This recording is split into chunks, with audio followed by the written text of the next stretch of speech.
Hi friends, ഞാനിപ്പോൾ ഇന്ന് അമ്മേൻ്റെ നാട്ടിൽ വന്നിട്ടാണ് ഉള്ളത്. കണ്ണൂർ ചുഴലി എന്ന് പറയും. ഇത് മുഴുവൻ വനിത റബ്ബർ എസ്റ്റേറ്റാണ്. നല്ല ഭംഗിയില്ലേ കാണാൻ. നമുക്ക് അടുത്തൊരു തോടിൻ്റെ അടുത്ത് പോകാം. തോട്ടിലേക്ക് പോയിക്കൊണ്ടിരിക്കുകയാണ്. ഇതാണ് ആ തോട്ടിലേക്കുള്ള വഴി. പണ്ട് നമ്മൾ ചെറുതിൽ ഇവിടെ വരുമായിരുന്നു തുണിയൊക്കെ എടുത്തിട്ട്. തുണി കഴുകാൻ വേണ്ടിയിട്ട് എൻ്റെ ആൻറ്റി ഇടുന്ന അലക്കുന്നുണ്ട്.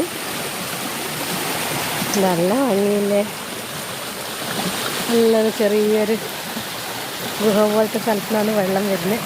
ഇറങ്ങി ഇതായ ആരും ഒരു മട പോലെ കണ്ട അതിനുള്ളിലോട്ടാണ് വെള്ളം വരുന്നത്. കണ്ട നല്ല ഒഴുക്കുണ്ട്. ഇതേ